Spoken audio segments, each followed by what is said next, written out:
Earlier, I spoke with Mike Maloney, founder of goldsilver.com.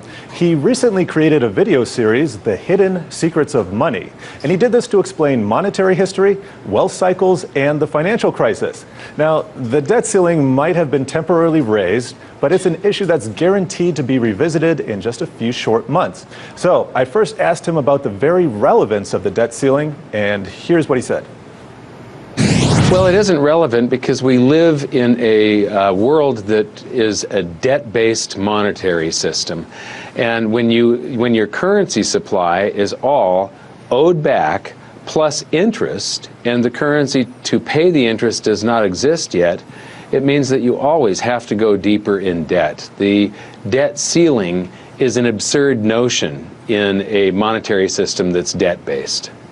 And could you explain on the relevance of this? We actually have a clip from your video, and this is the latest installment that came out.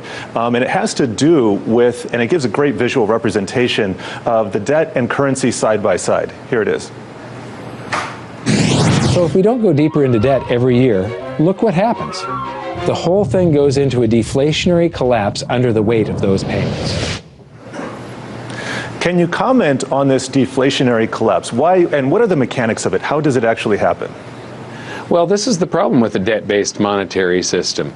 As long as you take on more debt, then you've got growth and you've got slightly positive inflation, and the whole thing works.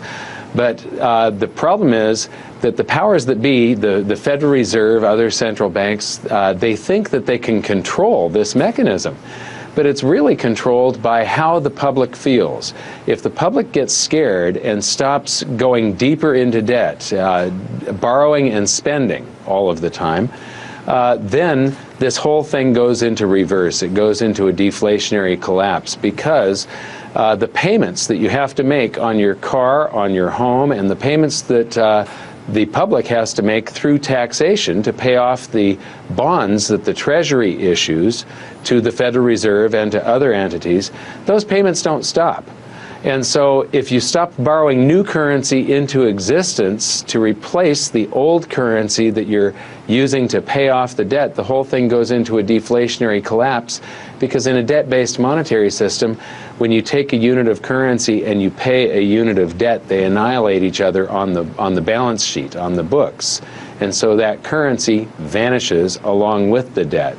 And so if the public doesn't always borrow more to cover the principal plus the interest that's owed on the currency supply, then the whole thing goes into a deflationary collapse.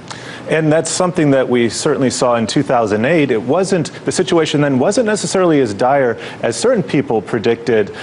What are you seeing for the future in terms of another deflationary collapse? Will it be preceded by price inflation? How does this cycle work into your worldview at this point?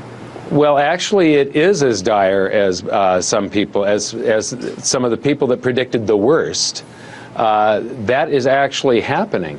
If you look at some of the credit aggregates right now, they are collapsing, and the Federal Reserve is offsetting the collapse of those credit aggregates of the money supply with the creation of base money. But that base money doesn't all circulate. A lot of it just sits on the balance sheets of the banks because the Federal Reserve pays them interest to keep it there.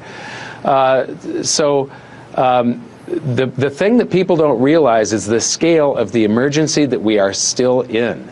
The admission a month or so ago that the Federal Reserve cannot taper was an admission that the markets, that the entire country is addicted to this currency creation, and the scale of this emergency is mind-boggling.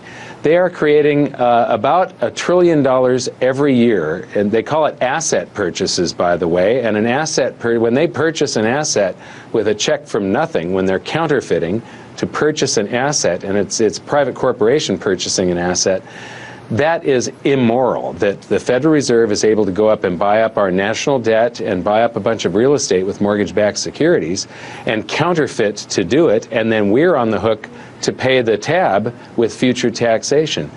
But the emergency that we're in, you know, it took 200 years to go from no dollars in existence to $0.8 trillion of base money, and that's what existed in 2008 before the crisis. Now we print 1 trillion every year, or in other words, about 230 years worth of currency creation every single year, just to keep the markets afloat and to keep the economy afloat. If they stop, the whole thing collapses.